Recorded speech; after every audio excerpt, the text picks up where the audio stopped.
Андан кийин обедтен кийин эле биздин локациялар бүттү. Каалоочулар. Мисалы Нарын Ысыккөл мен ипподромго барбай мен 9 ордодо болом, эмнеде десе калат.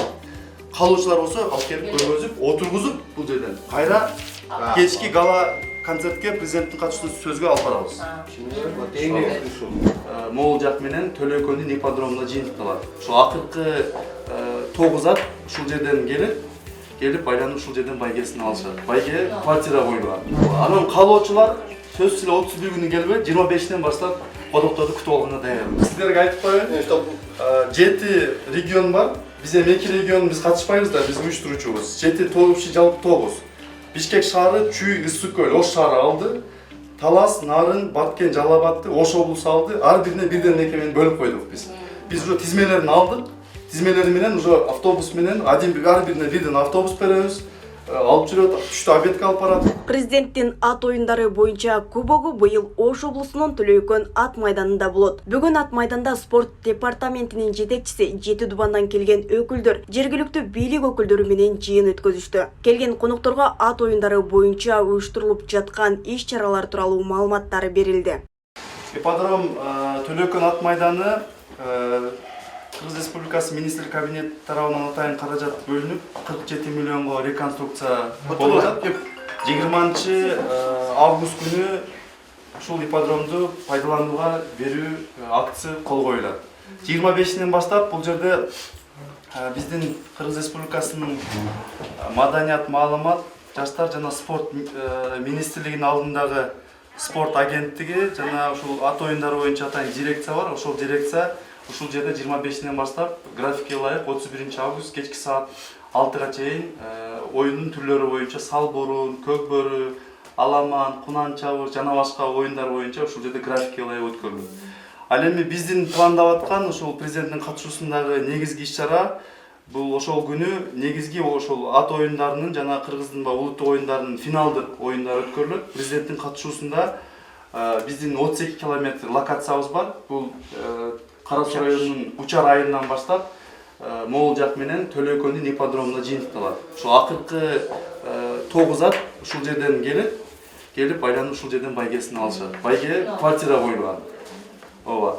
Андан сырткары көк бөрү оюнунун финалдык оюну ушул оюндан кийин президенттин жана тийиштүү дип корпус депутаттардын жалпы элдин катышуусунда ушул жерде көк бөрүнүн финал оюну болот. Финал оюну болгондон кийин сыйлоо менен ушул жерде жыйынтыкталат. Андан 31 күнү. 25-те. Ай эменики көк бөрүнүкү 3 миллион. Бул президенттин фонду тарабынан. Бул биздин департамент. Сизденби? Президенттин кубогу да. Анан президент только Могул жактан келет. Бул биздин боз үйлөр шаарчасы деп койду. Бул Ош облусу жалпы ушу райондор менен, облустук мекемелер менен бул өзү графикте жок болчу, бирок келген элдин санын ылайыктоо менен ушул жерге 15 боз үй тигели деген оюбуз бар. 20 болчу, кече кыскартуу менен 15ке токтолдук. Андан кийин биздин фуд зонабыз. Келген коноктор ушул жерден баягы аш, самса, особенно Оштун баягы мындай даамдуу тамактары менен ушул жерде азыктанышат. Ал эми бул жерде коноктор үчүн боз үйлөр тигилет. Ал эми калган могул жерди биз азыр көргөзмө деп атабыз. Бул өзүбүздүн облустун аймагында, анын ичинде Кара Суунун туугандары менен көргөзмөнү уюштурабыз. Кара Суу администрациясы азыр бул жерге келген конокторго көргөзмө, анан фуд зона, фото зона. Анан могул жерде дагы биз азыр ушул ойлонуп атабыз. Алтын бакан деген селкинчек жана башкаларды эми кичинекейрээк жер, бирок ушул жерге пландаштырабыз. Биздин ипподром 4050 местага ылайыкташтырылган. Особенно Таластан, Чүйдөн, Нарындан келген, 7 региондон келген конокторду могул жерге президент отурса, ушунун алдындагы 3 сектор бар, 150дөн. Как раз күн көлөкө болуп калат экен, ушул жерге сыйлуу конокторду отургузалым деген планыбыз бар. Силерден келген коноктор, аксакалдар, аттуу баштуу инсандардын баардыгы ушул жерге келип жайгашышат. Калган маселелердин баардыгы чечилген. Тез жардам жана башка ажаткана чечилген. Картаны Кудай буйрса чыгарабыз, элдин колуна таратабыз. Эми могул жерде биздин ушул общий картаны ушул жерге илебиз. Ким кайерден кирет? Эл үчүн вход эки эле жерден, бул жерден кирет эл. И бул жерден кирет. Бул жер только коноктор үчүн VIP стоянка, ал эми калган эл үчүн 500 метрден кийин дальше кетет. Ошол. Анан каалоочулар сөзсүз эле 31 күнү келбей 25-тен баштап кодокторду күтүп алганга даярбыз. Келип. Заявка до какого числа принимает? 25-не чейин. 25-нче. 25-нде уже бизде оюндар башталат. Ошо тиги проживание, питаниясын, арта размещение, аттарды ладно кашар бар тиги эме өзүлөрчү балдар. Ал федерациялар менен Федерация өздөрү федерациялар Они что, на федерация уже нам спустили же письма, кто примет участие. И, Нет. нам спустили.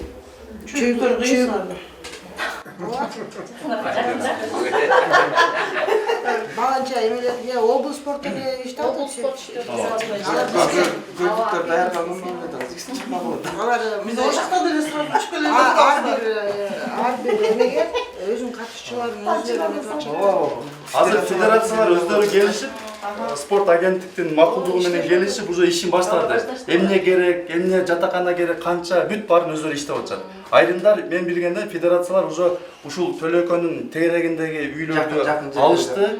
Могул жерге биз боз үй тиккенге уруксат бердик. Азыр могул жерде 3 отурат го. Ушулар тигет, булар баягы жылкыларын постоянно карап турганга. Ата калгандары уже жайгашты. чөп барбы? Бар. Эми түсінсем, бір вопрос. Кишилер корпуста келет да столмойчу. Там 2 зона болуп шығарып бөлүнөт да. А бул жака маршрутка или автобус коюлду. Коюлду. Азыр мындай болду. Сиздерге айтып коеюн. 7 регион бар. Биз эми 2 регионубуз катышпайбыз да, биз уюштуруучубуз. 7 тоғуш жалпы 9. Бишкек шаары, Чүй, Ысык көл, Ош шаары алды. Талас, Нарын, Баткен, Жалал Абадты, Ош облусу алды. Ар бирине бирден мекемени бөлүп койдук биз. Биз уже тизмелерин алдык. Тизмелери менен уже автобус менен ар бирине бирден автобус беребиз. Алып жүрөт, түштү обедке алып барат. Бирок обедке барган мезгилде зам губернатор аттуу баштуу инсандар гана президенттин же премьердин катышуусунан обедке барат, калгандарына өзүнчө обед уюштурулат. Баягы сопровождающийлергечи бардыгын бир жерге алып барганга мүмкүн эмес. Андан кийин обедтен кийин эле биздин локациялар бүттү. Каалоочулар, мисалы Нарын, Ысыккөл, мен ипподромго барбай, мен 9 ордодо болом, эмне десе калат. Каалоочулар болсо алып келип көргөзүп, отургузуп бул жерден кайра кечки гала концертке президенттин катышуусунда сөзгө алып барабыз. Эң негизин айтып ушул болчу. Ата кантип келебиз, эмне табабыз депчи. Спорт боюнча ким жоопту бул жакта? Контактный телефондору. Жок, бизден ал жоопту. Бул атак агенттик өзү. Биз бардыгын уюштуруп беребиз. Могу ичиндеги оюндарга биз киришпейбиз. Федерациялар иштейт только. Федерациялар биздин астында директор Ооба. биздин облус спорт департаментибиз иштеп атабыз. бүт иштеп атышат. Биздикилер 7 облус менен управлениялар бар, бүт баары иштеп атышат. Бул жерден эми мен ойлойм маселе болбойт. Себеби эртең менен башталат, кеч бүтөт. Өлкөбүздүн эгемендүүлүк күнүнө карата өткөрүлүп жаткан кубокто спортчулар 5 оюн боюнча күч сынашат. Алар көк бөрү, сал бурун, ат чабыш, эр эриш жана ат оюндары болот. Оюнга республиканын бардык аймагынан жана коңшу өлкөдөн спортчулар келет. Саамалык 25 августта башталып, 31 августта жыйынтыкталат. Бул жерде ат оюндарынан 5 түр болот. Көк бөрү президенттин кубогу болот. Бул жерде оңдотуздоо иштери толук кандуу жүрүп жатыр. Кемчиликтер деле жок. Кемчиликтерди азыр эми ордорунан көргөзүп беришти. Буюрса бүтөт. 25-inde уже биринчи оюндар башталат. 31 финал болот. Кайсыл мамлекеттерден келет? Жакынкы коңшулардан келебизден, бирок мындай жеке спортчулар келебиз деп атат.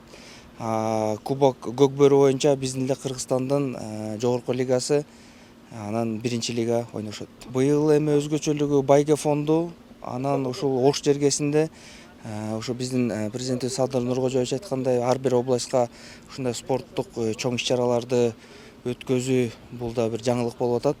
Буга чейин ушу кубок көк бөрү кубогу, президент кубогу Ысыккөлдө эле болчу. Азыр эми ушул бүт региондорго жерлерин өткөзгөнгө аракет кылабыз. Азыр бүт 5 ошол ат оюндарынын 5 түрүнө дагы бүт президенттин кубогу деген кубоктарды кыйгарабыз. Ат оюндары капиталдык оңдоп түзүүдөн жана реконструкциядан толук өткөн ипподромдо болот. Президент Садыр Жапаровдун тапшырмасы менен 15 июнда башталган ремонт иштери учурда 90%га бүткөрүлдү.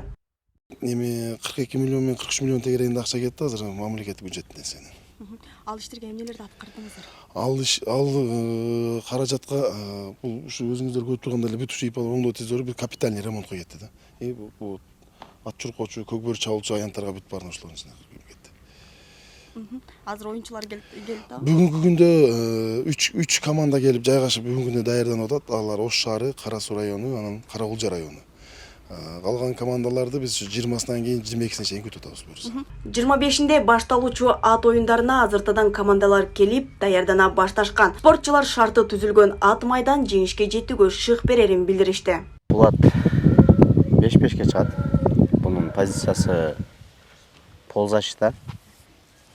Негизи универсал ат. Чабуулга да чыкса болот, пол защита да кылса болот, защита да кылса болот. Аты Аккула. Ош шаарында чыгат. Эрнест деген дос бала. Өзүбүздүн даярдыктар ошол 1-августта келгенбиз. Келгенден бери поляга минип атабыз, аттарды тоого минип атабыз.